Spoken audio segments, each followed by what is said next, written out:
Hello नमस्कार। आज मैं फिर आई हूँ आपके लिए यूपी पीसीएस के लिए एक बहुत ही इम्पोर्टेंट टॉपिक उत्तर प्रदेश के प्रमुख बोली क्षेत्र लेकर। इस उत्तर प्रदेश के प्रमुख बोली क्षेत्र से पहले मैं आपको भारत में कहाँ कहाँ हिंदी बोली जाती है ये ज़रूर कराऊंगी, क्योंकि आपके लिए ये इम्पोर्टेंट हो जाता है। बहुत बार एग्जाम में ये पूछा गया है कि उत्तर प्रदेश के किस क्षेत्र में कौन सी बोली बोली जाती है, तो हम उसे भी करेंगे। लेकिन उससे पहले हमें एक तथ्य जानना होगा कि 2011 के सेंसस के अनुसार भारत में लगभग 43.63% आबादी जो है वो क्या करती है, हिंदी भाषी है ना, हिंदी भाषी है। और ये हिंदी भाषा कितने राज्यों में बोली जाती है, तो बेटा ये हिंदी भाषा 9 राज्यों में बोली जाती है। ये हिमाचल से हम शुरू करेंगे, फिर उत्तराखंड, ये उत्तर प्रदेश, बिहार, झारखंड, छत्तीसगढ़, मध्य प्रदेश एवं राजस्थान, और इसके अलावा ये जो हरियाणा लगा है उत्तर प्रदेश से, और साथ में ही एक केंद्र शासित प्रदेश जिसे हम दिल्ली कहते हैं, इसमें कौन सी भाषाएं बोली जाती हैं, कौन सी भाषा बोली जाती है, तो आप कहेंगे मुख्यतः इन सभी में क्या बोली जाती है, हिंदी भाषा बोली जाती है। तो कितने राज्य बेटा, 9 राज्य, 9 राज्य, साथ ही साथ एक केंद्र शासित प्रदेश, एक केंद्र शासित प्रदेश, एक केंद्र शासित प्रदेश जिसका नाम क्या है, दिल्ली है। उसमें कौन सी भाषा बोली जाती है, आप बोलेंगे हिंदी भाषा बोली जाती है। भाई एक सोचने वाली बात है, 43 पॉइंट, लगभग 44 पॉइंट आबादी जहां बोल रही है हिंदी, तो एक बड़ा क्षेत्र कवर होगा। शुरू करते हैं हिमाचल से। कौन कौन सा राज्य बेटा, आप कहना हिमाचल प्रदेश, हिमाचल प्रदेश। दूसरा, हिमाचल से जस्ट क्लॉकवाइज चलते हैं, ये क्या है, उत्तराखंड है, आप कहना उत्तराखंड, उत्तराखंड। इसके अलावा आप कहना ये रहा उत्तर प्रदेश, हमारा प्यारा उत्तर प्रदेश, जिसके बारे में तो मुख्य बात ही करनी है। उत्तर प्रदेश, उत्तर प्रदेश के ठीक पूरब में क्या है, आप कहेंगे मैम बिहार है, बिहार है ना। और आगे यदि आप बढ़ेंगे, बिहार से नीचे की तरफ जब आएंगे तो ये है झारखंड। झारखंड भी हिंदी भाषी राज्य ही है। इसमें ज्यादातर अधिकांश जनसंख्या क्या बोलती है, हिंदी भाषा ही बोलती है। झारखंड से दक्षिण की तरफ बढ़ेंगे, दक्षिण और ये क्या कहना चाहिए, दक्षिण पश्चिम, तो यहाँ पर कौन सा राज्य है, छत्तीसगढ़ राज्य है। तो हम कह सकते हैं छत्तीसगढ़ में भी हिंदी बोली जाती है। ठीक है, हाँ जी, छत्तीसगढ़ में भी हिंदी बोली जाती है। फिर इधर आ जाते हैं मध्य प्रदेश। क्या है, मध्य प्रदेश, मध्य प्रदेश में भी हिंदी बोली जाती है। और मध्य प्रदेश के ठीक बराबर में है ये राजस्थान, ये है राजस्थान हमारा। राजस्थान भी हिंदी भाषी राज्य ही है, मुख्यतः इसमें हिंदी है, इसकी उपबोलियां ही बोली जाती हैं। हिंदी का मतलब ये नहीं है कि संविधान में दी गई खड़ी बोली ही, इसकी उपबोलियां भी जहां बोली जा रही हैं वो हिंदी भाषी क्षेत्र ही आएगा। और ये रहा हरियाणा, ये रहा हरियाणा। क्लियर है, ये हो गए हमारे 9 राज्य हो गए, 1 2 3 4 5 6 7 8 9, ये हो गए 9 राज्य। और एक केंद्र शासित प्रदेश है जिसका नाम है दिल्ली। ये वे जगह हैं, वे स्थान हैं जहां अधिकांश जो जनसंख्या है वो कौन सी भाषा बोलती है, आप कहेंगे मैम हिंदी भाषा बोलती है।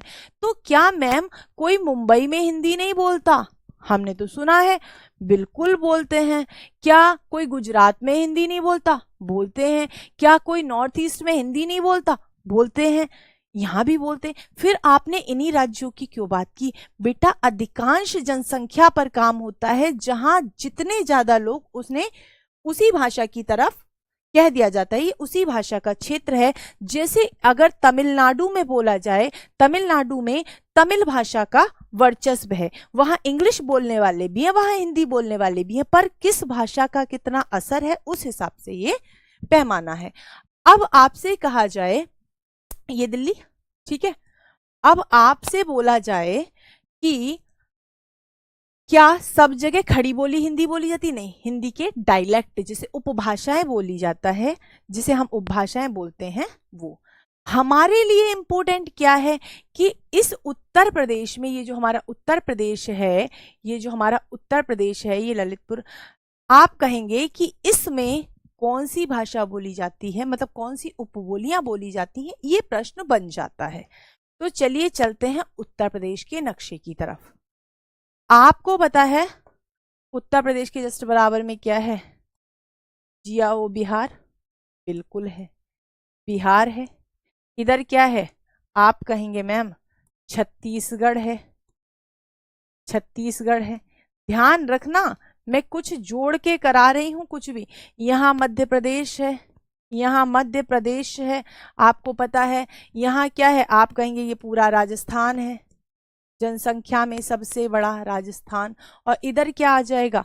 इधर आ जाएगा हमारा हरियाणा, ये हरियाणा क्षेत्र आ जाएगा इधर, है ना? एक मिनट, ये आ जाएगा हरियाणा क्षेत्र, क्लियर है? और ऊपर हिमाचल है ही यहाँ पर, और इधर है ये बेटा उत्तराखंड। इससे ऊपर जब आप पढ़ते जाएंगे तो उत्तराखंड क्षेत्र हो जाएगा ना, उत्तराखंड। और इधर आपको पता है नेपाल बॉर्डर लग रहा है, तो उसमें आपको ज्यादा जाने की डीप में जरूरत नहीं है। हिंदी के कौन से, उत्तर प्रदेश के कौन से जिले में कौन सी उपभाषा का ज्यादा प्रयोग किया जाता है, ये जानने के लिए हम जान सकते हैं। पश्चिमी हिंदी की जो खड़ी बोली है, खड़ी बोली है, हो सकता है मैं किसी दिन आपको भाषा क्षेत्र पे भी, मतलब अपभ्रंश की जो शाखाएं हैं और भाषाएं कैसे आई उस पर भी कोई वीडियो ले आऊंगी अगर जरूरत पड़ेगी। खड़ी बोली। दूसरी कौन सी भाषा बोल ली जाती है उत्तर प्रदेश में? कन्नौजी बोल दी जाती है, कन्नौजी भी बोल ली जाती है। और बताइएगा, इसके अलावा ब्रजभाषा का काफी बड़ा क्षेत्र है, और इन सबसे ज्यादा पूर्वी हिंदी से निकली अवधी भाषा का बहुत ज्यादा बोलबाला है हमारे यहाँ उत्तर प्रदेश में। उत्तर प्रदेश के जो बिल्कुल आप कह सकते हैं पूर्वी जिले हैं, वहां थोड़ी भोजपुरी भी बोली जाती है, भोजपुरी भी बोली जाती है। बुंदेलखंड क्षेत्र है, बुंदेली भी यहाँ पर बोली जाती है। और सोनभद्र जिले में कुछ ना कुछ बघेली बोलने वाले लोग भी मिलते जुलते मिल जाते हैं। ये कुछ भाषाएं हैं जो, ये कुछ बोलियां हैं जो यहाँ पर ज्यादा बोली जाती हैं। अब आप चलेंगे किस तरफ? आप जब ये दिल्ली से आप जब ये ऊपर की तरफ चलेंगे, मैं आपको एक बाउंड्री बना दूंगी, इस बाउंड्री से समझ लेना ये जो क्षेत्र है रामपुर मुरादाबाद बुलंदशहर तक का, और ये सहारनपुर तक, ये जो क्षेत्र है बेटा, यहाँ खड़ी बोली का वर्चस्व है। मैंने आपसे फिर कहा, ऐसा कभी नहीं होता कि खड़ी बोली यहाँ बोली जा रही है तो यहाँ नहीं बोली जा रही होगी, बिल्कुल बोली जा रही होगी, पर किस मात्रा में बोली जा रही है इसका हमें ध्यान रखना होता है।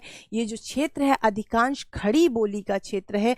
जब आप ये पीलीभीत बरेली जिसे आप कह देते हैं, जब आप इस बेल्ट में आ जाते हैं तो आपको पता चलेगा यहां से, और ये जो फिरोजाबाद मैनपुरी तक का क्षेत्र है, यहां तक कि मेरा अपना जिला जिसमें बरेली भी आ जाता है, आप कहेंगे ये कौन सी भाषा का क्षेत्र है, ये क्षेत्र किस भाषा का आ जाता है? तो अधिकांश ये किस भाषा का आता है? अधिकांश ये कौन सी भाषा का क्षेत्र है बेटा? ब्रजभाषा का क्षेत्र है। कौन सी भाषा का क्षेत्र है? ब्रजभाषा क्षेत्र है। ब्रज, यहां लिखूंगी तो ये ना समझ लेना, चलो इधर लिखवा देती हूँ, ब्रजभाषा क्षेत्र है, ये ब्रजभाषा का क्षेत्र है। ये जो कन्नौज हरदोई क्षेत्र है, इस क्षेत्र में थोड़ी सी जगह, बहुत ज्यादा डिस्ट्रिक्ट में नहीं, थोड़ी थोड़ी जगह में, ये 3-4 डिस्ट्रिक्ट, लखीमपुर खीरी से लेकर थोड़ा सा लखीमपुर खीरी भी नहीं बल्कि कहना चाहिए हरदोई से लेकर ये कन्नौज और ये जालौन तक लगभग कहीं ना कहीं थोड़ी थोड़ी कन्नौजी भाषा हमारे यहाँ बोली जाती है। यहाँ तो ज़्यादा अन्य जगह आसपास बॉर्डर एरिया में थोड़ी कम करके कन्नौजी भाषा भी हमारे यहाँ बोली जाती है, कन्नौजी। और ये बहुत बड़ा क्षेत्र ये जो हमारा है, लगभग आप कह सकते हैं गोरखपुर तक का एक बहुत बड़ा क्षेत्र है। उन्नाव, बहराइच से लेकर यहाँ तक कि लखीमपुर खीरी इत्यादि में भी सबसे बड़ा क्षेत्र जो हमारे उत्तर प्रदेश के पास है वो किसका है? तो आप कहना अवधी भाषी क्षेत्र है। कौन सा है? अवधी भाषी क्षेत्र है।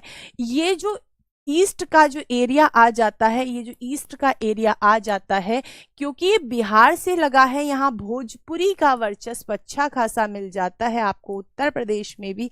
क्योंकि ये छत्तीसगढ़ से सोनभद्र जिला लगा है, ये बघेलखंड क्षेत्र है बेटा, यहाँ बघेली बोली बोलने वाले आपको मिल जाते हैं। और ये मध्य प्रदेश से जो क्षेत्र लगा है, यहाँ पर कह सकते हैं बुंदेली बोली जरूर बोली जाती है। ये जो मथुरा, ये जो डिस्ट्रिक्ट है ना राजस्थान से लगे हुए, मथुरा इत्यादि, इनमें प्योर ब्रज भाषा बोली जाती, ऐसा नहीं, कुछ ना कुछ मेवाती, कुछ ना कुछ मालवी मिलकर खड़ी बोली ब्रज भाषा बोली जाती है। ऐसे ही हम जब बरेली से आते हैं, हमारे क्षेत्र में प्योर ब्रज भाषा नहीं लिखी मिलती, खड़ी बोली में ब्रज भाषा का मिक्सचर मिलता है। तो भाषाएं आपस में मेल जरूर खाती हैं, लेकिन जहां जो बोली, जो उपभाषा ज्यादा बोली जाती है, उसे वही क्षेत्र बना दिया जाता है। उम्मीद करती हूं आपको ये क्लास अच्छी लगी होगी और इससे आपको थोड़ा थोड़ा बेस नॉलेज अवश्य मिल गई होगी। हालांकि आप ये सब चीज़ें पढ़ते रहते हैं, फिर भी मैंने कोशिश की आपको ये समझाने की कि कौन सा किस बोली का क्षेत्र है। और बोली सिमटी हुई नहीं रह सकती। ऐसा नहीं है कि भोजपुरी बिहार की भाषा है तो बिहार तक रह जाओ, बलिया के बॉर्डर वाले लोग अछूते रह जाएं भोजपुरी से, ऐसा नहीं हो सकता। ऐसा नहीं है कि रामपुर में खड़ी बोली बोली जा रही है तो बरेली की जो ब्रज भाषा है उससे खड़ी बोली का कोई मेल ना हो। भाषा परिवर्तनशील है, भाषा आगे बढ़ने वाली प्रक्रिया है। और भाषा कभी आप अंग्रेजी भी बोलते हैं, उसमें आप सारे शब्द अंग्रेजी के नहीं बोल सकते। आप हिंदी बोलते हैं, उसमें सारे शब्द हिंदी के नहीं बोल सकते। कोई भी उर्दू आप उठा के देख लें, कोई भी एक भाषा उठा के देख लें, वो अपने आप में ऐसा नहीं होता कि आप किसी अन्य भाषा के शब्द ही प्रयोग उसमें ना करें। भाषा क्या है? परिवर्तनशील है, ये सामाजिक प्रक्रिया है। जैसा हमारा समाज होता है, उन्नत होता जाता है, भाषा उन्नत होती जाती है, अन्य भाषाओं को अपने में ग्रहण करके आगे बढ़ती चली जाती है। तो इसीलिए कहते हैं भाषा एक सामाजिक प्रक्रिया है। जो थोड़ा थोड़ा मुझे आपको बताना था, एक आइडिया देना था, वो मैंने आपको दे दिया। अब मैं मिलती हूँ आप सभी से कब? अगली वीडियो में, किसी ऐसी ही इंफॉर्मेटिव वीडियो में। तब तक के लिए अपना और अपने परिवार का ख्याल रखें। Thank you so much. Have a good day. Bye.